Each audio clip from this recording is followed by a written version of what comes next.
ọ̀sán gangan lórí pápá kùtù àìlókù àrògbọ̀yà ìyálẹ̀ta kùrùkẹrẹ alákọ̀rí ṣonṣongiro èrò rẹpẹtẹ ló gba orí pápá lọ́jọ́ burúkú èṣù gbomimu yìí. ọjọ́ burúkú èṣù gbomimu ló jẹ́ fún ọ̀gárá ọlọ́ṣà adigunjalè olókìkí tọwọ́ pálábá rẹ̀ ségi lẹ́yìn tó ti gbẹ̀mí àwọn èèyàn tó sì ti já ọ̀gọ̀ọ̀rọ̀ àwọn èèyàn lólè. èrò rẹpẹtẹ wọ́n wá wòran bí wọ́n ó ti yìnbọn pa ẹni ibi tí ń panilẹ́kún jayé. ẹ ti gbọ́ ìtàn nípa àwọn adigunjalè tí wọ́n lókìkí nílẹ̀ wa. kí ni tó padà ṣẹlẹ̀ sí wọn? nínú wọn ni dókítà Oyènúsì tí wọ́n fi ẹ̀yìn ẹ̀ tí àgbá. lára wọn ni Shina Rambo tẹ́lẹ̀yìn padà wá di wòlíì gẹ́gẹ́ bá a ti gbọ́. lára wọn òun náà ni Anini. kí ló ṣẹlẹ̀ sánini? kí ni ìgbẹ̀yìn àwọn tí wọ́n ti hùwà aláàbí pamọ́lẹ́kún wọ̀nyí? Oyènúsì tó rẹ́rìn pàdé ikú ẹ̀ ńkọ́? ẹ farabalẹ̀ láti kẹ́kọ̀ọ́ nínú fídíò yìí. yóò sì dáa bẹ́ẹ̀ bá jẹ́ káwọn ọmọ yín wo fídíò yìí o nítorí ẹ̀kọ́ pọ̀ ńbẹ̀. Ọlákúnlé Fásùgbà ló kọ́ mi fún ìkànnì Yorùbá Gidi TV. ẹ farabalẹ̀ bẹ́ẹ̀ tí máa gbálàyé ọ̀rọ̀ lẹ́nu Olúwadámilọ́lá Ayépọ̀lá. You know the best. You know the best. And thy will shall be done. Thy will has to be done. My spirit shall prevail on my enemies who have conspired to take away my life at this stage. Ní ìparí ogun abẹ́lé tó wáyé lórílẹ̀‐èdè Nàìjíríà ní ọdún 1970, dókítà kan ń bẹ. Ó ń pa kúkúrú, ó ń pa gígùn, ọ̀sán àtòru ló fi ń ja àwọn èèyàn lólè. Ó ń fọ́ ilé, ó ń fọ́ báǹkì, ó ń pa ọlọ́pàá nípakúpa. ẹni bá ṣàgbákò ẹ̀ á jẹ́ Ọlọ́run nípè lẹ́sẹ̀kẹsẹ̀ ni. Dókítà Oyènúsì lórúkọ rẹ̀. Àbí ẹ gbọ́ nípa Anini? Anini gbajúgbajà adigunjalè tí ó mú ìdẹ́rùbà àti ìbẹ̀rù bá gbogbo àwọn èèyàn tí ó ń gbé ní ìlú Bẹ́ńdẹ̀lì àti Benin látijọ́ ní àwọn ọdún 1980s. Wọ́n a máa pe Anini ní ọ̀gbìgbò tàbí Anínídìlọ. Shina Rambo ńkọ́? Shina Rambo ìgárá ọlọ́ṣà, ẹni tí ó kó ìpayà bá gbogbo ẹkùn gúúsù ìwọ̀ oòrùn orílẹ̀-èdè Nàìjíríà ní àwọn ọdún 1990s. Shina Rambo ní báyìí òun ló ti pa orúkọ dà o. Matthew Olúwanífẹ̀mí ló ń jẹ́ báyìí, kódà olùṣọ́ àgùntàn ní báyìí. Lónìí, ẹ̀yin olólùfẹ́ wa ní ìkànnì Yorùbá Gidi TV, a máa bẹ̀rẹ̀ ìrìn àjò wa láti àwọn ọdún 1970s. Ẹ máa gbọ́ gbogbo nǹkan tó ní í ṣe pẹ̀lú dókítà Oyènúsì. A jọ ṣàbẹ̀wò lọ sáwọn ọdún 1980s. Ẹ mọ̀ yékéyéké nípa Níní. A wá fàdàgbà ètò rọ̀ sí ọdún 1990s, níbi tí a ti máa mọ̀ nípa Shina Rambo. Wọ́n ní bíṣẹ́ ò bá pẹ́ ni a kì í pẹ́ṣẹ́ o. Ìlọ́ ti yá, oníbodè àpọ̀mù. Ẹ̀yin olólùfẹ́ wa, Dámilọ́lá Ayépọ̀lá Ọlọ́runṣẹ̀yẹ lórúkọ mi. Ẹ ṣeun bẹ́ẹ̀ ṣe ń fi ìfẹ́ hàn sí wa lórí chánẹ́ẹ̀lì wa Yorùbá Gidi TV. Àmọ́ rírì yín. Ṣé mo sọ pé ìrìn àjò wa pọ̀ lẹ́ẹ̀kan? Ẹ máa bá mi ká lọ. Ẹ farabalẹ̀, ẹ wo fídíò yìí, mẹ́ta lọ́kan ni. Gbogbo ń tẹ́ fẹ́ mọ̀ ń pa Anini, Shina Rambo àti Oyènúsì, gbogbo ẹ̀ lẹ máa mọ̀ lónìí. Oyènúsì ìlú mọ̀ọ́ká adigunjalè ni. Ó lókìkí, òkìkí ẹ̀ kàn lẹ́yìn ogun abẹ́lé tó wá sópin ní orílẹ̀-èdè Nàìjíríà ní ọdún 1970. Àti ọ̀sán àtòru kò sí ìgbà kan báyìí tí Oyènúsì kì í lọ já báǹkì. Kò ní àkókò kan tí kì í lọ ká èèyàn mọ́lé jà wọ́n lólè. Kò wá sí ẹnìkan ṣoṣo tí ó jà lólè tí ó délé sọ. Pípa ni ó ń pa gbogbo wọn. Èyí ló mú tí ọ̀pọ̀lọpọ̀ èèyàn fi fún un ní orúkọ dókítà ajanilólè ṣekúpani. Ìṣọ̀lá Oyènúsì tí ọ̀pọ̀lọpọ̀ mọ̀ sí dókítà Oyènúsì jẹ́ gbajúgbajà adigunjalè kan tó fi àwọn èèyàn ìpínlẹ̀ Èkó, ìlú Ìbàdàn àti àwọn ìlú àti àwọn àdúgbò mìíràn làkàlàkà ní ọdún 1970. The above-named prisoner was on the 26th day of August 1971 found guilty and sentenced to death by Paris court for the following offences. Ìṣọ̀lá Oyènúsì àti àwọn ikọ̀ ìdigunjalè rẹ̀ mẹ́fẹ̀ẹ̀fà ní ọgbọ́n inú púpọ̀. Wọ́n mọ bí wọ́n ṣe ń fipá jí ọkọ̀ gbé. Wọ́n ní ọgbọ́n inú bí wọ́n ṣe ń fọ́ báǹkì. Oríṣìí ọgbọ́n inú ni wọ́n ń lò láti lọ jalè ní àwọn iléeṣẹ́, ilé ìtajà. Wọ́n á sì máa pa gbogbo àwọn ènìyàn bí wọ́n bá ń bẹ̀ bí ẹni ń pa adìyẹ. Dókítà Oyènúsì gẹ́gẹ́ bí wọ́n ṣe ń pè é, kì í ṣe dókítà tàbí onímọ̀ ìṣègùn òyìnbó. Kò kọ́ṣẹ́ ìmọ̀ ìtọ́jú aláìsàn. Kò lọ sílé ìwé láti lọ ní ìmọ̀ nípa iṣẹ́ dókítà. Oyènúsì kàn ń lo àpèjẹ dókítà fún ìnagijẹ lásán ni. Ọ̀pọ̀lọpọ̀ kò mọ̀ pé kì í ṣe dókítà gidi, ṣùgbọ́n àṣírí ọ̀rọ̀ náà fojú hàn ní àsìkò tí ó ń jẹ́wọ́ ní ìwọ̀nba ìṣẹ́jú péréte tó kù kí wọ́n tó fi ẹ̀yìn rẹ̀ ti àgbá. Oyènúsì jẹ́wọ́ pé àwọn òbí òun kò lágbára láti tẹ̀síwájú nípa rírán òun ní ẹ̀kọ́ iléèwé girama àti pé nǹkan tí ó fà á nìyẹn tí òun fi mú olè jíjà ní iṣẹ́ àárọ̀ òun. Ẹ̀yin olólùfẹ́ ìkànnì Yorùbá Gidi TV, láìsí àní-àní, ẹni tí kò lọ sí ilé ẹ̀kọ́ girama kò sí bí yóò ṣe lọ iléèwé gíga àbí ilé ẹ̀kọ́ fásitì lọ kọ́ nípa ìmọ̀ ìṣègùn òyìnbó ní gbogbo ọ̀nà. Oyènúsì kì í ṣe dókítà ojúlówó. Iṣẹ́ olè jíjà àkọ́kọ́ tí Oyènúsì máa kọ́kọ́ mú ṣe gbàrà òun ló ní ṣe pẹ̀lú ìfipá já ọkọ̀ ayọ́kẹ́lẹ́ gbà. Oyènúsì bẹ̀rẹ̀ iṣẹ́ olè jíjà rẹ̀ nípa gbígba ọkọ̀ ayọ́kẹ́lẹ́ kan lọ́wọ́ ẹni tí ó ní, tí ó sì rán ẹni tó ní ọkọ̀ yìí lọ sí ọ̀run alákejì. Ǹjẹ́ ẹ mọ ìdí tí ó fi lọ gba ọkọ̀ yìí tí ó tún pa ẹni tí ó ní? Ìdí ni pé ọ̀rẹ́bìnrin Oyènúsì nílò owó. Àwọn kan tí wọ́n mọ̀ ọ́ lásìkò ìṣẹ̀mí rẹ̀ jẹ́ kó di mímọ̀ pé ó jẹ́ ẹnìkan tí ó máa ń yọ̀fẹ́. A máa gbé ìfẹ́ sórí. Ó ta mọ́tò tí ó jí gbé yìí fún $400. Ẹ wo bí $400 ṣe tó ní ọdún 1970. Oyènúsì sì kó gbogbo owó yìí fún ọ̀rẹ́bìnrin rẹ̀. Ìwádìí tí a ṣe fìdí ẹ̀ múlẹ̀ pé Oyènúsì jẹ́ ẹni tó máa ń bínú. Ó jẹ́ onígbéraga ẹ̀dá. Nígbà tí wọ́n mú un lọ́dún 1971, ó pariwo lé ọlọ́pàá kan tó mú un. Kódà nígbà tí ó fìbínú sọ̀rọ̀, ó sọ fún ọlọ́pàá náà pé àwọn èèyàn bíi tiẹ̀ kì í bá mi sọ̀rọ̀ bí ó ṣe ń bá mi sọ̀rọ̀ yìí. Nígbà tí mo bá dì á mọ́ra, mo máa ń yìnbọn pa wọ́n ni. Àbí ẹ rí pé ẹ̀rù kò tiẹ̀ bá Oyènúsì. Oyènúsì, ìlú mọ̀ọ́ká ìgárá ọlọ́ṣà tó ń fi ọ̀sán àti òru lọ já báǹkì, já àwọn èèyàn lólè, kì í fi ẹnikẹ́ni sílẹ̀ lọ́dẹ lóròyìn ohun ojú rí. Ó máa ń pa wọ́n ni. Ìgbéraga Oyènúsì pọ̀ débi pé yóò máa fi ìgboyà ṣògo pé ọ̀tá ìbọn kò lágbára lórí òun. Ṣùgbọ́n Oyènúsì ti gbàgbé pé ẹni tó bá ń fi idà pa ni, dájúdájú ipa ẹ̀dà ni wọ́n fi ń pa.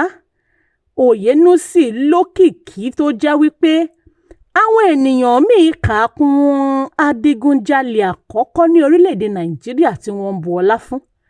Àwọn adigunjalè tí wọ́n lògbà lẹ́yìn rẹ̀ pọ̀, ṣùgbọ́n lára wọn ni Lawrence Anini, Babátúndé Fọlọ́runṣọ́ tí wọ́n ń pè ní bàbá oníléèsì, Shina Rambo, Buraimoh Jimoh àti àwọn mìíràn. A sì máa ṣàlàyé nípa Anini àti Shina Rambo lónìí nínú fídíò yìí. Omi ń bẹ lámù. Ẹ ní sùúrù. Ẹ farabalẹ̀ wo fídíò yìí ní ìkànnì wa Yorùbá Gidi TV. Kò kúkú sóhun tó ní ìbẹ̀rẹ̀ tí kò ní òpin. Kò sí ohun tó ń ṣẹ̀mí títí láéláé. Ṣèbẹ́ ẹ rántí òwe kan tí ó sọ pé ọjọ́ gbogbo ni ti olè. Ọjọ́ kan ni tẹni tó ní nǹkan. Ní ọjọ́ 27 oṣù kẹta ọdún 1971, ọwọ́ àwọn ọlọ́pàá tẹ dókítà Oyènúsì lásìkò tí ó ń hùwà láabi rẹ̀. Ọwọ́ tẹ òun àti àwọn ikọ̀ ìdigunjalè rẹ̀ tí wọ́n gbóná ju àpáàdì lọ níbi tí wọ́n ti ń digunjalè. Gẹ́gẹ́ bí ìṣe wọn, wọ́n ti pa àyàn lọ rẹ́kẹrẹ́kẹ́. Lọ́jọ́ tí à ń sọ yìí, wọ́n ti pa ọlọ́pàá kan tí orúkọ rẹ̀ ń jẹ́ ọ̀gbẹ́ni Nwi. Oyènúsì àti àwọn ikọ̀ ìdigunjalè rẹ̀ ni wọ́n ti jí $28,000 owó $20,000 ní ìgbà náà. Ìtìjú bo dókítà Ìṣọ̀lá Oyènúsì nígbà tí wọ́n ka ẹ̀sùn rẹ̀ sí létí. Wọ́n gbé e kalẹ̀ níwájú òfin. Gbogbo ẹ̀rí tí wọ́n kó wá síwájú adájọ́ ṣàfihàn pé lóòótọ́ ni ó jẹ̀bi. Wọ́n sì rí i pé ó jẹ̀bi. Lẹ́yìn náà adájọ́ dájọ́ ikú fún un. Lásìkò tí ó gbọ́ ìdájọ́ rẹ̀, Oyènúsì jẹ́wọ́ pé òun kò gbọdọ̀ dá nìkan kú nítorí pé òun nìkan kọ́ ni òun hu àwọn ìwà búburú náà. Ó tún dárúkọ àwọn ikọ̀ ìdigunjalè rẹ̀ tó kù. Orúkọ wọn rèé o: Joseph Osamedike, Ambrose Nwokobia, Joel Amamieye, Philip Ogbolumia, Adémọ́lá Adégbìtán àti Stephen Ndubùọkù. Ní àsìkò tí mò ń sọ yìí, ní àwọn ọdún 1970s, ìfi ẹ̀yìn ọ̀daràn tí àgbà jẹ́ nǹkan tí ó ń wáyé lọ́pọ̀lọpọ̀. Gbogbo èèyàn á péjọ sí ọgbà tó wà létí òkun. Wọ́n á sì wá wo bí wọ́n ó ṣe gba ẹ̀mí lẹ́nu àwọn ọ̀daràn. Ṣèbẹ́ ẹ rántí pé wọ́n ti dájọ́ ikú fún Oyènúsì àti àwọn ikọ̀ ìdigunjalè rẹ̀. Kò jẹ́ nǹkan tó fẹ́rẹ̀ẹ́ yanilẹ́nu pé ọ̀gọ̀ọ̀rọ̀ àwọn èèyàn ló wà níbẹ̀ nígbà tí wọ́n gbé Oyènúsì lọ sí ọgbà etí òkun tó gbajúgbajà ní ìlú Èkó níbi tí wọ́n ti fẹ́ pa á. Àwọn ọmọ orílẹ̀-èdè Nàìjíríà tó lé ní 30,000 ni wọ́n fi ìdùnnú àti ayọ̀ dúró létí òkun láti rí ẹ̀yìn ọkùnrin tí ó ti dẹ́rù bà wọ́n. Inú ìtìjú òun ni àwọn òṣìṣẹ́ ìjọba fi mú Oyènúsì, ọba àwọn ọlọ́ṣà tí ó ti jẹ́ alágbára kan tẹ́lẹ̀, ni wọ́n ṣe mú un débẹ̀. Àwọn kan tiẹ̀ sọ pé àwọn òṣìṣẹ́ ìjọba kan tiẹ̀ tún gbé pósí kan wá síbi tí wọ́n ti fẹ́ pa á láti fi Oyènúsì ṣe ẹlẹ́yà. Àwọn ọkọ̀ ńlá tí ó gbé Oyènúsì àti àwọn tí wọ́n fẹ́ gba ẹ̀mí lẹ́nu wọn dé ibi tí wọ́n fẹ́ pa wọ́n yìí ni wọ́n débẹ̀ ní nǹkan bíi aago 10 òwúrọ̀. Dókítà Oyènúsì, àwọn ikọ̀ ìdigunjalè rẹ̀ àti àwọn ọ̀daràn mìíràn bọ́ sílẹ̀ nínú ọkọ̀. Wọ́n sì fi ṣẹ̀kẹ̀ṣẹ̀kẹ̀ sí wọn lọ́wọ́. Wọ́n di ẹ̀yìn wọn mọ́ àgbá. Àwọn èèyàn ń fi wọ́n ṣe yẹ̀yẹ́. Wọ́n sì ń pariwo lé wọn. Pàápàá jùlọ Oyènúsì, ẹni tí wọ́n ti ń fẹ́ kó kú tẹ́lẹ̀ rí nítorí àwọn ìwà aláàbí tí ó ti hù sẹ́yìn. Oyènúsì wọ aṣọ dúdú alápá gígùn. Wọ́n sì so ọwọ́ rẹ̀ sẹ́yìn. Ó ń làágùn kíkankíkan, ṣùgbọ́n ó ń gbìyànjú láti rẹ́rìn-ín. Ó ń rẹ́rìn-ín músẹ́. Ó ń rẹ́rìn-ín. Ó sì ń rẹ́rìn-ín músẹ́, ṣùgbọ́n kò lè fi ìrora àti ẹ̀rù tí ó ń bà á pamọ́. Ní ìṣẹ́jú díẹ̀ ṣáájú kí wọ́n tó yìnbọn sí Oyènúsì lára, ó sọ fún àwọn akọ̀ròyìn pé òun kò kúkú fẹ́ máa digunjalè o, ṣùgbọ́n àwọn òbí òun ni wọn kò lè rán òun lọ sí iléèwé girama. Ó ṣàfikún ẹ̀ pé ikú ẹ̀ṣẹ̀ tí òun ṣẹ̀ ni òun fẹ́ kú. Lẹ́yìn gbogbo atótónu Oyènúsì àtàwọn ọ̀daràn míì, àwọn ọmọ ológun gúnlẹ̀ sí iwájú wọn. Wọ́n gbé ìbọn sílẹ̀. Wọ́n ń retí àṣẹ kí wọ́n da ìbọn bolẹ̀. Ọ̀gá wọn sọ̀rọ̀. Ó kígbe lóhùn rárá kí iná jáde. Wọ́n da ìbọn bo Oyènúsì àti àwọn ọ̀daràn mìíràn yòókù. Èyí ni òpin Ìṣọ̀lá Oyènúsì, tí ó fi ìbọn pa ọ̀pọ̀lọpọ̀. Wọ́n sì ṣekú pa á nípasẹ̀ ìbọn. Oyènúsì pẹ̀lú àwọn ọmọ ikọ̀ ìdigunjalè rẹ̀ 6 àti àwọn ọ̀daràn mìíràn ni wọ́n pa ní ọjọ́ 8 oṣù kẹsàn-án ọdún 1971. Bí wọ́n ṣe pa dókítà Ìṣọ̀lá Oyènúsì jẹ́ kí àwọn èèyàn ìpínlẹ̀ Èkó máa bẹ̀rù. Wọ́n ń bẹ̀rù pé díẹ̀ nínú àwọn ọmọọṣẹ́ Oyènúsì lè fẹ́ gbẹ̀san ikú ọ̀gá wọn. Nígbà tí ó máa di oṣù kejìlá ọdún 1971 tí kò sí wàhálà kankan mọ́, ọkàn gbogbo wọn balẹ̀. Ṣé bí ẹ mọ̀ pé ẹgbìnrin ọ̀tẹ̀ kì í kú bọ̀rọ̀, bá a ti ń pa ìkan nìkan ń rú. Àwọn èèyàn bọ́ lọ́wọ́ Oyènúsì. Anini tún bẹ̀rẹ̀ tirẹ̀ ní 1980s. Ta ni Anini? Àwọn wo ló bí?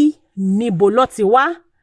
Anini jẹ́ gbajúgbajà adigunjalè tí ó dẹ́rùbà àwọn èèyàn tí wọ́n ń gbé ní ìlú Benin àti ìpínlẹ̀ Bendel àtijọ́ ní àwọn ọdún 1980s. Lawrence Nọ̀máyàgbọ́n Anini, tí wọ́n tún máa ń pè ní Òbìbìgbò tàbí Dìlọ̀, àti díẹ̀ lára àwọn ikọ̀ rẹ̀ ni wọ́n pa lẹ́yìn tí wọ́n ti fìdí ẹ̀ múlẹ̀ lábẹ́ òfin pé wọ́n jẹ̀bi ẹ̀sùn tí wọ́n fi kàn wọ́n. Adájọ́ James Omoagege ti ilé-ẹjọ́ Bendel Armed Robbery and Firearms Tribunal, òun ni ó sì dá ẹjọ́ wọn. Ẹ̀yin olólùfẹ́ ìkànnì Yorùbá Gidi TV, ẹ máa fi ọkàn bá mi lọ. ẹ má gbàgbé láti share fídíò yìí, ẹ subscribe, ẹ kọ́mẹ́ǹtì bákan náà. Ẹ ṣeun o, ẹ kú ìfẹ́ wa. Wọ́n bí Anini ní abúlé kan tí ó wà ní 20 máìlì sí ìlú Benin tó wà ní ìpínlẹ̀ tí à ń pè ní ìpínlẹ̀ Edo lónìí. Ní màjèsín, ó kúrò ní abúlé tí wọ́n bí sí, ó lọ sí ìlú Benin. Nígbà tí ó débẹ̀, ó kọ́ bí wọ́n ṣe ń wakọ̀, ó sì di awakọ̀ táksì tó jáfáfá. Anini di olókìkí ní àwọn ibùdókọ̀ tó wà nílùú Benin. Ó jẹ́ ọkùnrin kan tí ó lè ṣàkóso ìdarí àwọn oríṣiríṣi agbèrò àti òṣìṣẹ́ ibùdókọ̀ tí wọ́n máa ń ní àríyànjiyàn ní àwọn ibùdókọ̀. Anini ń bá iṣẹ́ rẹ̀ lọ ṣùgbọ́n ẹgbẹ́ burúkú bẹ̀rẹ̀ sí ní ba ìwà rere rẹ̀ jẹ́. Ó gbàgbé ibi tí ó ti bẹ̀rẹ̀, kò rántí ìpilẹ̀ṣẹ̀. Kò pẹ́ kò jìnnà, ó di awakọ̀ fún àwọn ọ̀daràn. Ó ń wakọ̀ fún àwọn agbódegbà àwọn olè. Anini di ẹni tí ń wakọ̀ fún àwọn bàbá àsàlẹ̀ àwọn ọlọ́ṣà. Ó ń rí owó nídìí awakọ̀ àwọn èèyàn burúkú tí ó ń ṣe, ṣùgbọ́n kò tẹ́ ẹ lọ́rùn. Nígbẹ̀yìngbẹ́yín, ó pinnu láti ṣèdásílẹ̀ ikọ̀ ìdigunjalè tirẹ̀. Ó dá ẹgbẹ́ yìí sílẹ̀, ó sì pe àwọn èèyàn sí i. Lára àwọn ìgárá ọlọ́ṣà tí ó kó mọ́ra nìwọ̀nyí: Monday Ọ̀sùnbọ̀, Òfegè, Smọ́lí, Henry Ẹ̀pọ̀nwà, Eweka àti Alhaji ZZ tí wọ́n tún mọ̀ sí Zegeze. Anini àti àwọn ikọ̀ rẹ̀ bẹ̀rẹ̀ sí ní jí ọkọ̀ ayọ́kẹ́lẹ́ gbé. Wọ́n ń jí ọkọ̀ akérò gbé. Ìyẹn kò tẹ́ wọn lọ́rùn mọ́, wọ́n bẹ̀rẹ̀ sí ní lọ fún àwọn báǹkì lóríṣiríṣi. Díẹ̀díẹ̀, Anini ṣe ìtànkálẹ̀ àwọn iṣẹ́ ọ̀daràn rẹ̀ sí àwọn ìlú àti àwọn ìpínlẹ̀ mìíràn tí ó jìnnà sí ẹkùn àríwá àti ìlà oòrùn ìlú Benin. Bí ìwádìí ṣe fi hàn, gbígbàbọ̀dè àwọn ọlọ́pàá lọ́dún 1986 òun ni ó fà á tí ààyè fi gba Anini tó bẹ́ẹ̀ gẹ́ tó fi di ẹ̀rù jẹ̀jẹ̀ ní àwọn ọdún náà. Ní ìbẹ̀rẹ̀ ọdún 1986, ọwọ́ àwọn agbófinró tẹ 2 nínú ikọ̀ ìdigunjalè Anini. Àwọn ọlọ́pàá yẹ̀ wọ́n wò, wọ́n sì fi ẹ̀rí múlẹ̀ pé àwọn ọmọ ikọ̀ ìdigunjalè Anini 2 yìí jẹ̀bi lóòótọ́. Ǹjẹ́ ẹ mọ̀ pé inú bí Anini?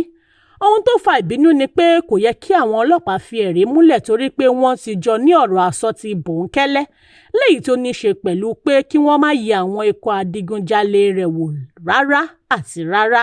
Ojú ti yẹjú, ohùn ti yẹhùn, ìṣẹ̀lẹ̀ náà wọ Anini lára. Láti ọjọ́ náà ó pinnu láti fi igi gún ìbáṣepọ̀ gbangba àti ìbáṣepọ̀ bòńkẹ́lẹ́ tó wà láàrin òun àti àwọn ọlọ́pàá. Ó wá mú iṣẹ́ ìgárá ọlọ́ṣà yìí ní pẹrẹwu. Ọ̀pọ̀lọpọ̀ gbàgbọ́ pé ìṣẹ̀lẹ̀ náà ló fa àwọn iṣẹ́ burúkú tí Anini bẹ̀rẹ̀ sí ní ṣe. Òun rí gẹ́gẹ́ bí ìgbẹ̀san, ṣùgbọ́n ṣé ó yẹ kí ó fojú wò bẹ́ẹ̀ ṣá? Kí ni Anini tún ṣe? Báwo ló ṣe tẹ̀síwájú nínú ìdigunjalè rẹ̀? Ẹ súnmọ́ mi, ẹ jẹ́ a máa tẹ̀síwájú.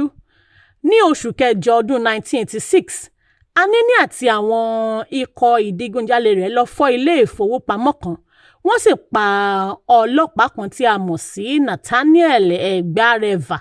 Wọ́n tún rán àwọn mìíràn lọ ọ̀run àrèmábọ̀. Ṣé bí ó yẹ kí ó sàn lára ìyá àjẹ́ ni? Níṣe ni ó ń fi gbogbo ọmọ rẹ̀ bí obìnrin. Ní oṣù kẹjọ ọdún 1986 kan náà, Anini àti àwọn ìsọ̀ǹgbé rẹ̀ tún pa àwọn òṣìṣẹ́ 2 tí wọ́n ṣiṣẹ́ ní barricade.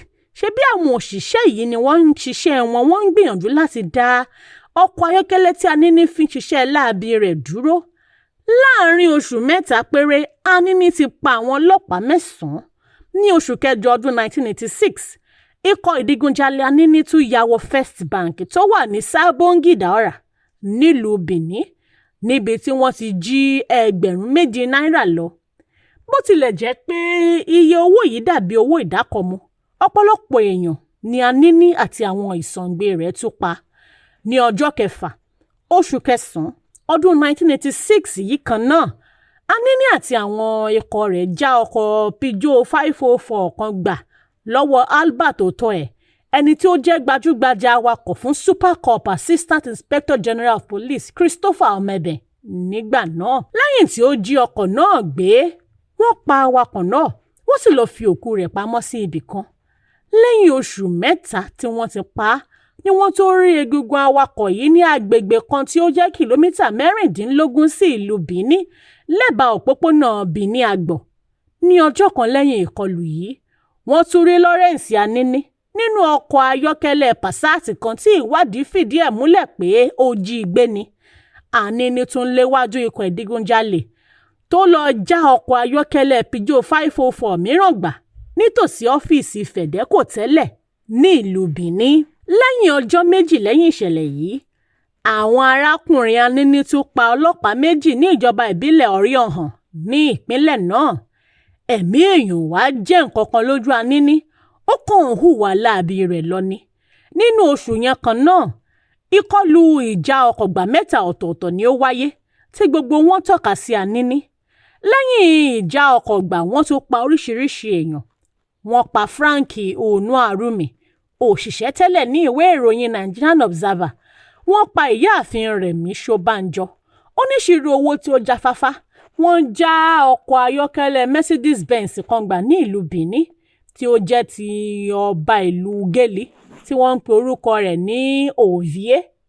Kí oṣù kẹsàn-án ọdún 1986 tó wá sí òpin, Anini tún lọ digunjalè ní ibùdó afẹ́fẹ́ gáàsì kan tí ó wà ní òpópónà Wáyà nílùú Benin níbi tí ó ti fẹ́rẹ̀ẹ́ jí gbogbo owó tí wọ́n pa ní ọjọ́ náà tán. Ó yìnbọn fún òṣìṣẹ́ ibùdó afẹ́fẹ́ gáàsì, ó pa àwọn èèyàn lẹ́kún. Ó wá bẹ̀rẹ̀ sí ní fi ayọ̀ fọ́n owó tí ó jí yìí ká sí ojú títì kí àwọn èèyàn máa ṣà nílẹ̀. Ẹ máa rò pé ẹ ti gbọ́ bàbáǹbarì nípa Anini ni o, ọ̀rọ̀ ṣì pọ̀. Ní ọjọ́ kìíní oṣù kẹwàá ọdún 1986, ní àyájọ́ ìsàmì ọjọ́ tí orílẹ̀-èdè Nàìjíríà gba òmìnira, lásìkò tí ọ̀gá àgbà pátá ní ìpínlẹ̀ náà ìyẹn alábòójútó iléeṣẹ́ ọlọ́pàá Kashmir Akagbosu ń kọjá lọ, Anini àti àwọn ẹgbẹ́ rẹ̀ kọlù wọ́n sì da ìbọn bolẹ̀. Wọ́n rọ̀jò ọta àbọn. Gbogbo ìlú Benin mì tìtì. Orí yọ ọ̀gá ọlọ́pàá náà, ó yẹ ìkọlù yìí, ṣùgbọ́n ó farapa yánnayànna. Ṣáájú ìgbà yẹn, àwọn ọmọ ẹgbẹ́ ìdigunjalè Anini ti yìnbọn pa ọlọ́pàá kan láàrin ìlú Benin. Dìlọ́ bí wọ́n ṣe máa ń pe Anini ti fi rìvásì wa ọkọ̀ láti ìlú Agbor nípínlẹ̀ Delta títí dé ìlú Benin nípínlẹ̀ Edo. Ó wa ọkọ̀ yìí bẹ́ẹ̀ láti lè bọ́ lọ́wọ́ àwọn ọlọ́pàá lákòókò iṣẹ́ burúkú tí ó ń ṣe. Bákan náà ní ọjọ́ 21 oṣù kẹwàá ọdún 1986, àwọn ikọ̀ ìdigunjalè Anini fòpin sí ìgbésí ayé dókítà kan tí ó ń ṣiṣẹ́ ní ìlú Benin. Wọ́n ṣekú pa dókítà A.O. Mojeve nígbà tí wọ́n rọ̀jò ìbọn ní òpópónà Textile Mill Road ní ìlú Benin.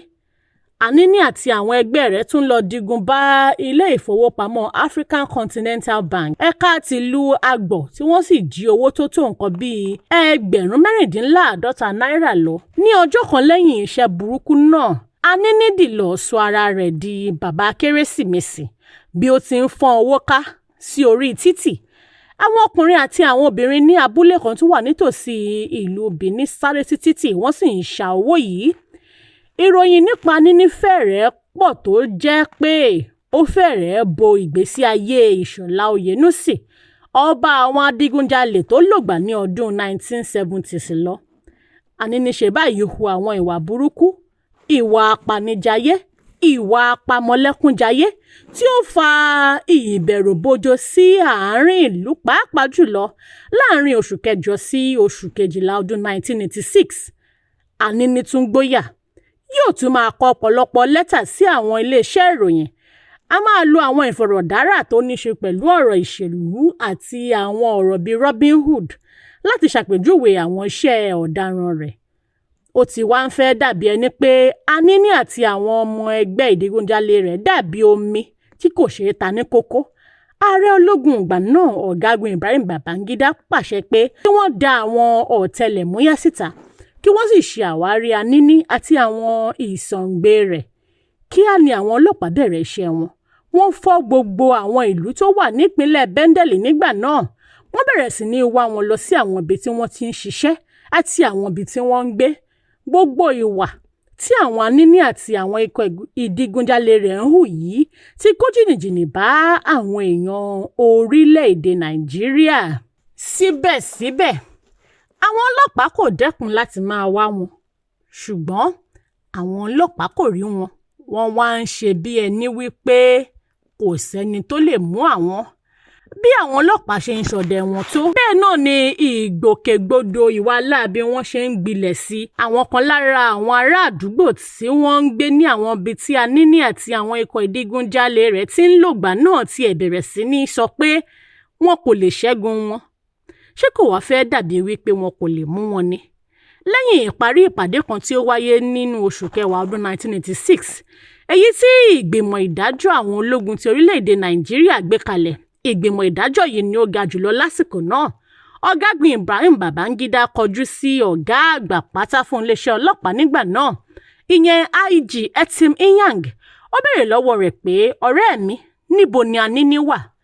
Pẹ̀lú ìtìjú tó pọ̀, IGP Inyang dá ọ̀gágun Ibrahim Babangida lóhùn pé àwọn ṣì ń wá a ní. Ní àkókò yìí, àwọn iléeṣẹ́ ìgbóhùnsáfẹ́fẹ́ àti àwọn ìwé ìròyìn orílẹ̀-èdè Nàìjíríà ti ń gbé oríṣi àkọlé jáde nínú ìwé ìròyìn bí àpẹẹrẹ Anini Challenge, Anini Saga, Anini Factor, Lawrence the Law, IGP Inyang vs Anini àti Lawrence Anini, a Robin Hood in Bendel. Àwọn kan tún ń béèrè nínú ọ̀kan nínú àwọn ìwé ìròyìn pé ṣé wọn yóò rí Anini láéláé ṣá? Ṣé wọ́n máa mú Anini the Law? Òwe àwọn àgbà kan tí ó sọ wípé ọjọ́ gbogbo ni tolè, ọjọ́ kan báyìí òun ni ti oníhun. Ní ọjọ́ kẹta oṣù kejìlá ọdún 1986, ọwọ́ àwọn ọlọ́pàá tẹ Anini. Sàdánkátà o, ìjọba amúnimóògùn. Ìjọba ìbẹ̀rù Anini wá sí òpin nígbà tí ọlọ́pàá kan tí ó jẹ́ alábòójútó ti iléeṣẹ́ ọlọ́pàá, Káyọ̀dé Huahenroro, mú un balẹ̀ ní òpópónà Oyè-Ọ̀sà ní àdójúkọ ilé ẹ̀kọ́ alákọ̀ọ́bẹ̀rẹ̀ Ìgò-Ọ̀dàlà ní ìlú Benin. Ó mú Anini pẹ̀lú àwọn obìnrin 6. Ní ìbámu pẹ̀lú bí àwọn ọlọ́pàá ṣe ń ṣiṣẹ́ ọ̀tẹlẹ̀múyẹ́, wọ́n gba ìtanilólobó láti ọ̀dọ̀ àwọn aráàlú, wọ́n sì lọ tààrà sí ilé tí Anini ti farapamọ́ sí. Lẹ́yìn ìjà fitafita díẹ̀, ọwọ́ wọn tẹ̀ ẹ́. Wọ́n bá Anini fúnra rẹ̀ níbi tí ó wọ ṣòkòtò àwọ̀tẹ́lẹ̀. Òun gan-an ni ó ṣílẹ̀kùn. Wọ́n bi léèrè pé níbo ni Anini wà. Ó dáhùn pé Anini wà lábẹ́ ibùsùn nínú yàrá lọ́hùn-ún. Bóyá ó rò pé wọn kò dá àwọn mọ̀ ni. Bí ó ti dá ọlọ́pàá náà lóhùn tán, Huahenroro àti àwọn ikọ̀ rẹ̀, ó rò pé òun lè sá lọ mọ́ wọn lọ́wọ́ ni. Kíákíá ni àwọn yẹn da ìbọn bolẹ̀, tí wọ́n fi ìbọn fọ́ kókósẹ̀ Anini tó fẹ́ gbìyànjú láti máa sá lọ. Síbẹ̀síbẹ̀, ó tún fẹ́ tẹ̀síwájú kí ó máa sá lọ, ṣùgbọ́n àwọn ọlọ́pàá mú un, wọ́n sì gbé e lọ sí ilé ìwòsàn látàrí ìrora gbígbóná tí ó ń rí. Ní ilé ìwòsàn, wọ́n bi í pé ṣé ìwọ ni Anini? Ó sì dáhùn pé arákùnrin mi, èmi kì yóò tán o, èmi kò ní purọ́ fún yín, èmi ni Anini. Wọ́n gbé e lọ sí olú iléeṣẹ́ ọlọ́pàá níbi tí kọmíṣánná ọlọ́pàá ti ìpínlẹ̀ náà lásìkò yẹn, Parry Osayande, ti ń dúró dè é. Nígbà tí ó wà nínú ọgbà àwọn ọlọ́pàá, Anini kò ní ìmọ̀ nípa èdè Gẹ̀ẹ́sì, èdè Pidgin nìkan ni ó lè sọ. Ó sì ṣàfihàn ọ̀pọ̀lọpọ̀ àwọn ìwà láabi tí ó ti hù sẹ́yìn. Ṣé bí ẹ rántí pé wọ́n ti fi ọta ìbọn fọ́ kókósẹ̀ Anini? Wọ́n nílò láti lọ gé ọ̀kan lára àwọn ẹsẹ̀ rẹ̀ ní kí àlàáfíà bá lè jẹ́. Nígbà tí ó wà ní àhámọ́ àwọn ọlọ́pàá ti gba àwọn oògùn oríṣiríṣi pẹ̀lú èyí tí ó máa ń wọ̀ sí ẹ̀gbẹ́ ikùn lákòókò tí ó bá fẹ́ lọ digunjalè. Ní kété lẹ́yìn tí wọ́n mú Anini àti àwọn ikọ̀ ìdigunjalè rẹ̀ yòókù, wọ́n bẹ̀rẹ̀ sí ní ṣàfihàn àwọn ipa tí àwọn ọlọ́pàá pàtàkì ń kó nínú iṣẹ́ láabi àwọn. Wọ́n ṣàlàyé bí wọ́n ṣe ń ran àwọn lọ́wọ́ pẹ̀lú àwọn àṣírí oríṣiríṣi tí wọ́n ń fún wọn lórí àwọn ìgbésẹ̀ àwọn ọlọ́pàá ní ìpínlẹ̀ Bendel àti gbogbo orílẹ̀-èdè Nàìjíríà.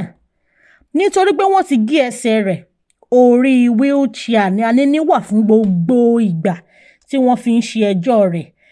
Anini pàápàá ṣàlàyé pé aṣojú ọlọ́pàá Ìyàmù tó jẹ́ ọ̀gá àgbà pátá fáwọn ọlọ́pàá ló ń dáàbò bo àwọn adigunjalè náà látàrí bí ó ṣe ń tú àṣírí ọlọ́pàá fún wọn, tí yóò sì fún àwọn ní àtìlẹ́yìn ohun ìjà olóró láti lọ ṣiṣẹ́ olè jíjà. Àníní tún ṣàfihàn pé ọ̀gá ọlọ́pàá Ìyàmù lẹ́yìn gbogbo iṣẹ́ olè tí àwọn bá jà ní ọ̀kọ̀ọ̀kan yóò darapọ̀ mọ́ àwọn láti pín àwọn nǹkan tí àwọn bá jí kó. Ó tún ṣàlàyé pé Ìyàmù ń gbèrò láti pa Christopher Omobẹ̀ tí ó ti jẹ́ igbákejì ìǹspẹ́kítọ̀ àgbà fún iléeṣẹ́ ọlọ́pàá tí ó jẹ́ alábòójútó lẹ́ka ìtẹ́tísí àti iṣẹ́ ìwádìí. Àníní nínú àlàyé rẹ̀ jẹ́ kó di mímọ̀ pé ó dùn ọ̀gá ọlọ́pàá Ìyàmù nígbà tí àwọn apànìyàn tí wọ́n rán láti pa Omobẹ̀ kò rí pa, ṣùgbọ́n tí wọ́n pa awakọ̀ rẹ̀ tí wọ́n ń pè ní Òtúẹ́. Ìyàmù, ẹni tí àwọn adigunjalè náà ń pè ní bàbá, la gbọ́ wípé ó ní oríṣiríṣi ilé àwòkọ́ ní ìlú Benin tó ń ṣàfihàn bí ó ṣe ń ná owó tí ó gbà láti ọ̀dọ̀ àwọn adigunjalè. Kò sẹ́ni tí ó máa sọ pé òun ni òun fi ọ̀bẹ tí ó nù bẹ iṣu.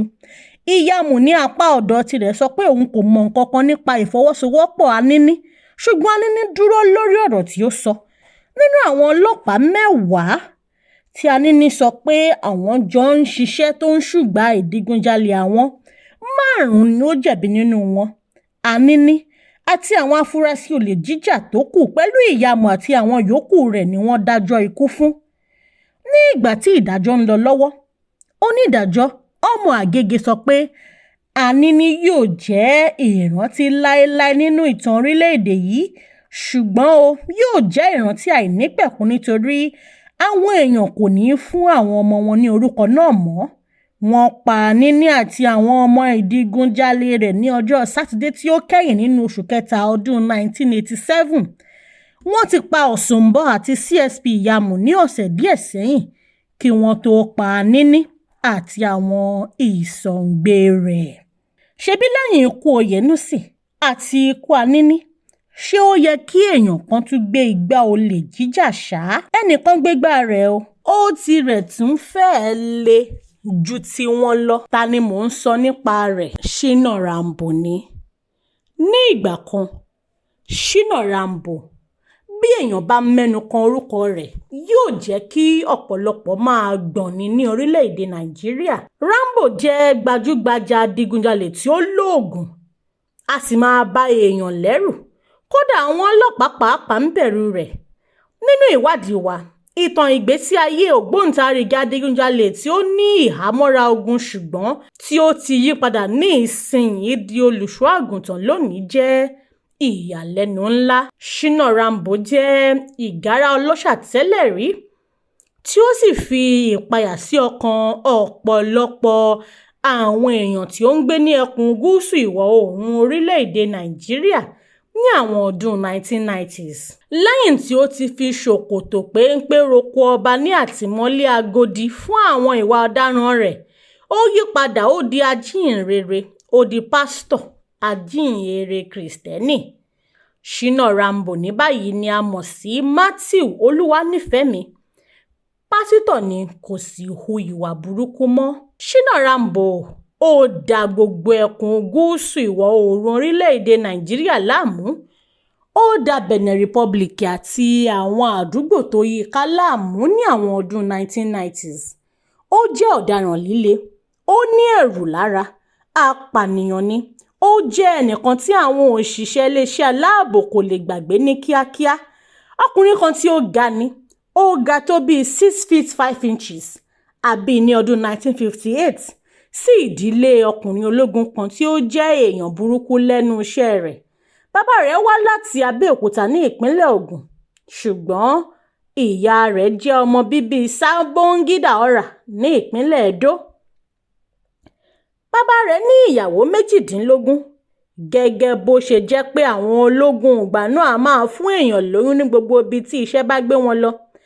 Bàbá rẹ̀ lo ipò rẹ̀ gẹ́gẹ́ bí ọ̀kan lára ikọ̀ ọmọ ogun orí ilẹ̀ láti ja àwọn aráàlú lólè, yóò sì máa mú owó ńláńlá wá sílé. Àwọn ìwà yìí kò ṣe àjòjì sí Shina kékeré. Ó sì bẹ̀rẹ̀ sí ní rò pé iṣẹ́ náà fa òun mọ́ra. Shina rántí pé nígbà tí òun wà ní nǹkan bí ọmọ ọdún 7, bàbá òun wá sí ilé pẹ̀lú ọ̀pọ̀lọpọ̀ owó ilẹ̀ òkèèrè tí ẹ̀jẹ̀ wà lórí rẹ̀. Wọ́n sì ń fi nǹkan bí aṣọ obìnrin nù ún. Ó sọ wípé òun bi bàbá òun pé ṣé ẹ̀jẹ̀ èèyàn rèé ni tàbí ẹ̀jẹ̀ ẹranko. àmọ́ ó ní bàbá òun kò dá òun lóhùn. Níṣe ni òun àti àwọn ọ̀rẹ́ rẹ̀ ń mutí, wọ́n mu sìgá, wọ́n sì ń ṣe àríyá. Bàbá Ṣínà tẹ́lẹ̀ rí yóò jókòó níwájú ọmọ rẹ̀, yóò gbé ìbọn sílẹ̀. Ṣùgbọ́n nígbà tó yá, ó bẹ̀rẹ̀ sí ní tú ìbọn yìí sílẹ̀, yóò sì máa túndè lójú ọmọ rẹ̀ ní gbogbo ìgbà tí ó bá ti ń gbáradì fún iṣẹ́ àkànṣe olè jíjà rẹ̀. Ìwà bàbá Ṣínà yìí tẹ̀síwájú fún ìgbà pípẹ́ títí di ọjọ́ kan tí Ṣínà kékeré wọnú yàrá bàbá rẹ̀ tí ó lọ ṣe ìgbọ̀nsẹ̀. Ó sì rí tí ó tú ìbọn ká sílẹ̀. Ó jókòó níwájú rẹ̀, láì lálòógùn rárá, ó to ìbọn yìí. Bàbá rẹ̀ jáde láti inú ilé ìgbọ̀nsẹ̀ tí ó lọ, ó rí ọmọ rẹ̀ pẹ̀lú ìbọn tí ó ti tò lọ́wọ́ rẹ̀. Ṣínà sá sẹ́yìn nítorí lọ́jọ́ náà ojú bàbá rẹ̀ pa kọ̀nàkọ́ná, ó dùn bàbá rẹ̀, ó sì fẹ́ pa á.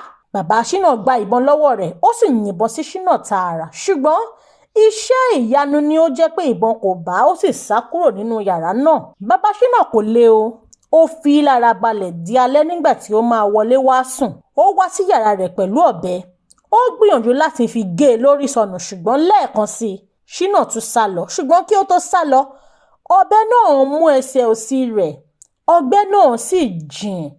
Àpá rẹ̀ sì wà lára Ṣínà Rambo di òní. Igbe ìrora yìí ni gbogbo ènìyàn gbọ́ kí wọ́n tó ṣùgbà rẹ̀. Ṣínà Rambo rò wípé òun kò ní lè rìn mọ́ ni níbi tí ọgbẹ́ náà jìn dé. Láti ọjọ́ náà, Ṣínà Rambo gbà pé òun ti parí ilé ìwé nìyẹn, nítorí pé gbogbo ohun tí ó kù fún òun ni láti wá agbára lọ kí òun di ìgárá ọlọ́ṣà paraku. Ṣínà Rambo di olókìkí púpọ̀. Síbẹ̀síbẹ̀ kò tẹ́ ẹ lọ́rùn. Ó ń wá agbára kún agbára. Ó pinnu láti ṣàṣeyọrí nínú iṣẹ́ rẹ̀ gẹ́gẹ́ bí adigunjalè tí ó ní ìhámọ́ra púpọ̀. Ó wá agbára kan. Ó wá agbára lọ sí ọ̀dọ̀ àwọn ẹ̀mí àìrí. Ó gún ọmọ tuntun 17 nínú odó. Ó gé bí 100 ahọ́n ènìyàn tí wọ́n fi gbogbo rẹ̀ ṣe àṣejì agbára fún un. Ó sì jẹ́. Ó tún wá agbára lọ sí ọ̀dọ̀ ẹ̀mí tí wọ́n ń pè ní odò ayé ní Ogójá ní ìpínlẹ̀ Cross River. Ó sùn nínú igi ìrókò fún ìgbà pípẹ́. Ó tún sùn sínú itẹ́ òkú. Wọ́n fún Ṣínà Rambo ní ìyàwó àlùjọ̀nnú tó máa ń tẹ̀lé fún iṣẹ́ olè jíjà. A máa múra bí àlájà. Àwọn èèyàn máa ń rò pé èèyàn ni, ṣùgbọ́n àlùjọ̀nnú ni. Ìdí nìyí tí èèyàn kankan kì í fi rí ojú rẹ̀ rárá. Ṣínà Rambo ṣàlàyé pé awakọ̀ ohun yìí tó jẹ́ àlùjọ̀nnú, ó lè wakọ̀ láti Nàìjíríà lọ sí orílẹ̀-èdè Kútọnu pẹ̀lú ìyára iná. Ìyẹn ni pé pẹ̀lú speed of light. Ṣínà Rambo ti kópa nínú ọ̀pọ̀lọpọ̀ àwọn nǹkan búburú láti wá agbára. Ṣínà Rambo ní agbára púpọ̀. Ó ti lọ sí inú abẹ́ ilẹ̀. Ó ti gbé inú àwọn igi tí ó dàbí ìlú. Ọ̀pọ̀lọpọ̀ àwọn ilé ẹlẹ́wà wà nínú àwọn igi náà. Kódà Ṣínà Rambo ní tirẹ̀ pàápàá. Ṣínà Rambo wọ inú odò kan tí wọ́n ń pè ní odò ìyè tó wà ní Ogójá, níbi tí ọ̀pọ̀lọpọ̀ àwọn olóṣèlú àti àwọn olówó ń wá agbára wá. Ọ̀rọ̀ tí Ṣínà Rambo sọ láti fi ìdí èyí múlẹ̀. Ọ̀pọ̀lọpọ̀ èèyàn ni Ṣínà Rambo mọ̀. Ó lè yíra padà sí nǹkan tí ó bá fẹ́ nígbàkúùgbà tí ó bá fẹ́ di nǹkan tó bá fẹ́ dì. Ìdí nìyí tí àwọn ọlọ́pàá fi ń pa àwọn èèyàn míì tí wọ́n sì ń rò pé Ṣínà Rambo ni àwọn ń pa. Àwọn jáwéjágbò babaláwo 9 tí wọ́n fún Ṣínà Rambo ní agbára tí ó fi lágbára. Ó lágbára jù wọ́n lọ, ṣùgbọ́n ní ọjọ́ kan ó lọ sí ilé òrìṣà wọn, ó sì ń pa gbogbo wọn kí wọ́n má bàa tú àṣírí rẹ̀. Ṣínà Rambo ní agbára púpọ̀. Ìyàwó rẹ̀ tí ó jẹ́ àlùjọ̀nnú lè wa ọkọ̀ ayọ́kẹ́lẹ́ èyíkéyìí nínú ayé yìí tàbí jáde kúrò nínú ayé. Kò sí ọkọ̀ ọlọ́pàá tàbí ẹnìkan tó lè lépa wọn nígbà tí wọ́n bá ń ṣiṣẹ́ ìdigunjalè wọn. Ìyàwó àlùjọ̀nnú Ṣínà Rambo ti kúrò nínú ayé rẹ̀ nígbà tí ó ti parí iṣẹ́ tí wọ́n yàn án fún. Wọ́n mú un kúrò lọ́dọ̀ rẹ̀. Alágbára mámẹ́rù. Ṣínà Rambo lè ṣe ohunkóhun láti gba agbára tí àwọn àgbà inú ayé sì mọ̀. Wọ́n sì lè fún un ní ohunkóhun tí ó bá fẹ́. Kódà Ṣínà Rambo ti gé orí ọgọọgọ̀rún ọkùnrin nígbà kan rí tí ó sì fún àwọn àgbà inú ayé. Inú wọn sì dùn tó bẹ́ẹ̀ tí wọ́n sì fún un ní gbogbo agbára tí ó fẹ́. Kò sí irú ọta ìbọn tí ó lè wọ inú ara rẹ̀, àfi bí ẹni pé omi ni yóò máa jábọ́ ní gbogbo ara rẹ̀. Shina Rambo lè ṣe ohunkóhun láti gba agbára, ṣùgbọ́n nínú ọ̀rọ̀ rẹ̀ ó ní gbogbo nǹkan tí òun ṣe láti gba agbára, èyí tó bà òun lọ́kàn jẹ́ jùlọ òun ni bí wọ́n ṣe ní kí òun lọ bá ìyá tó bí òun lọ́mọ ní àjọṣepọ̀. Bí a ṣe ń sọ yìí, bàbá Shina Rambo ti kú o, ṣùgbọ́n màmá rẹ̀ ṣì wà láyé. Shina Rambo sọ pé ó máa ń gba omijé lójú òun nígbàkúùgbà tóun bá rí ìyá òun, ẹni tí ó ti di ẹni ọdún 85 báyìí. Shina Rambo ní ìyàwó àti ọmọ 3, àmọ́ ó pàdánù gbogbo wọn lọ́jọ́ kan ṣoṣo lásìkò tí àwọn ọlọ́pàá ń lé wọn kiri. Ìyàwó rẹ̀ mọ̀ nípa irú ìgbésí ayé tó ń gbé o. Ìyàwó rẹ̀ jẹ́ ọ̀kan gbòógì lára ìṣẹ̀mí rẹ̀. Àwọn àgbà inú ayé pa Shina Rambo láṣẹ láti má ṣe bá obìnrin mìíràn ní àjọṣepọ̀ yàtọ̀ sí ìyàwó rẹ̀. Shina Rambo lè kó àwọn obìnrin 50 jọ sínú yàrá ní òtẹ́ẹ̀lì kan. Wọn yóò kàn máa bá a ṣeré ni. Wọn á dìjọ máa mu sìgá, wọn á máa mu kokéènì. Á fún wọn lówó ṣùgbọ́n kò ní bá ìkọ̀ọ̀kan nínú wọn ní àjọṣepọ̀. Yóò padà lọ sí ilé lọ́dọ̀ ìyàwó rẹ̀ ni. Ṣé ń fi ọkàn bá mi bá ìtàn yìí lọ, ẹ̀yin olólùfẹ́ ìkànnì Yorùbá Gidi TV? Alágbára Mámẹ́rò, ẹni tí ó bá pani nípa idà, ipa idà náà la fi máa pa. Kò sérè kan tó wà nínú ìwà páǹlé, kò sí èrè kan báyìí tó wà nínú kéèyàn máa pa èèyàn kan lẹ́kúnjayé nítorí pé bá lọ bá lo ààbò àbọ̀ ni, bí irọ́ bá lọ lógún ọdún, ọjọ́ kan lòótọ́ máa lé e bá. Ohun gbogbo ni Shina Rambo ní. Ó lówó púpọ̀, ìgbà mìíràn a máa ná tó 50 million naira lẹ́ẹ̀kan náà lọ́jọ́ kan ṣoṣo. Àmọ́ ohunkóhun tí Sátánì bá fún èèyàn kì í dúró, yóò gbà á lọ́wọ́ èèyàn ni. Èṣù nìkan ní fún èèyàn ní fìlà tí yóò fi gba bùbá àti ìró. Shina Rambo pàdánù ohun gbogbo owó. Ó sọ ìyàwó àtọmọ rẹ̀ 3 nù, síbẹ̀síbẹ̀ ó sì lágbára púpọ̀. Fúnra rẹ̀ ló fẹ́ sí ara ẹ̀rín lọ sọ́dọ̀ àwọn ọlọ́pàá. Ó ní kí wọ́n mú òun jọ̀wọ́ ara òun sílẹ̀ fún wọn. Àwọn ọlọ́pàá fa ọ̀rọ̀ rẹ̀ lọ sí ilé ẹjọ́. Adájọ́ dájọ́ rẹ̀, wọ́n fi sínú túbú. Nígbà tí ó ń ṣẹ̀wọ̀n rẹ̀ ní túbú Agodi nílùú Ìbàdàn, wòlíì tí Ọbádáre wá ṣe àbẹ̀wò. Ó gbàdúrà fún un, ó sì yí i padà. Ó fún un ní orúkọ tuntun, Matthew Olúwanífẹ̀mí. Ní sáà Ààrẹ Olúṣẹ́gun Ọbásanjọ́ ni wọ́n ti fún Shina Rambo ní òmìnira kúrò lọ́gbà ẹ̀wọ̀n. Láti ìgbà náà ni ó ti di ajínrere Jésù Kristi. Shina Rambo ó jẹ́ ọlọ́rọ̀, ó rí agbára lò, ṣùgbọ́n ohunkóhun tí èṣù yóò fún èèyàn kì í dúró, yóò gbà á lọ́wọ́ rẹ̀ ni. Ẹ̀yin olólùfẹ́ ìkànnì Yorùbá Gidi TV, àwa òbí kékeré ni ká ti máa pẹ̀ka àrókò, torí pé tó bá dàgbà tán bó bá ń gbẹbọ, ọkàn wa ò ní gbà á, ojú wa ò ní gbà á, orúkọ rere sì sùn ju wúrà àti fàdákà lọ. Ẹ bá wa láìkì fídíò yìí, ẹ bá wa kọ́mẹ̀ntì, ẹ bá wa share, ẹ bá wa tún wo ọ̀pọ̀lọpọ̀ àwọn fídíò oríṣiríṣi tó wà lórí ìkànnì wa Yorùbá Gidi TV. Ẹ ṣé o fún ìfẹ́ tẹ́ ẹ ní sí wa. Dámilọ́lá Ayépọlá Ọlọ́runṣẹ̀yẹ lórúkọ mi. Àwa la máa wá, ẹ̀yin la ó máa bá. Bàbá Aládò ọmọ àgbáhùn lálá tí ń pàṣẹ ògùn warawara. Bíná bá rómi àgbàgbé ilé tó fẹ́ jó. Bẹ́ẹ̀ tó bá rómi àgbàgbé ariwo tó fẹ́ pa. Bí ṣòro bá fojú kan Bàbá Aládò, gbogbo gànàgànà ara àṣòro á sì balẹ̀ pẹ̀sẹ̀. Bí ìgbà ògùn náà bá bọ́ sómi tó dákẹ́jẹ́. Kí ni ìṣòro tó sọra ẹ̀ di ọ̀rẹ́ ìmùlẹ̀ sí Ọlọ́run? Àìsàn wo ló ń ṣe ọ tó ń lọ tó ń bọ̀? Tó ní dandan lá ọ̀run oṣù ní àparò kú sí. Bàbá Aládò fúnra ẹkùn ọkọ̀ òkè ògbóǹtarìgì nínú ká fi ewé àti egbò tú ọ̀pọ̀lọpọ̀ sílẹ̀. Bàbá Aládò fúnra ó ti dé láti abúlé Aládò, ìlú olórí méje ní ìlú Ìbàrìbá. Ó ṣe pàtàkì kí o tètè kàn sí Bàbá Aládò. Wọ́n bá yín fojú inú fojú àgbà wo tí ń yọ yín lẹ́nu lágọ̀ọ́ ara pẹ̀lú àwọn irinṣẹ́ ìgbàlódé. Ẹ má sì gbàgbé àwọn egbòogi wa tó gbàṣẹ gbòǹtẹ̀ ìjọba, Lego herbal mixture àti Osconto capsule. Èyí tẹ̀ ń rírà láwọn fámásì káàkiri. Ẹ máa pe Bàbá Aládò 08028121088. Yorùbá Gidi TV. Yorùbá Gidi TV òun ni kẹ́ ẹ máa wò nígbà gbogbo.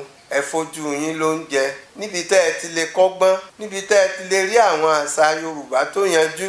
Yorùbá Gidi TV òun ló mú ètò rere wálé ayé, níbi tẹ́ ẹ gbé fẹ́ kọ́gbọ́n, níbi tẹ́ ẹ gbé fẹ́ kọrin. Yorùbá Gidi TV òun ló ń pè yín kẹ́ ẹ máa wò nígbà gbogbo. Yorùbá Gidi TV. ibi tá a ti ń fún yín láwọn nǹkan tẹ́ ẹ fẹ́, àwọn nǹkan tó ṣàǹfààní tó yẹ kẹ́ ẹ máa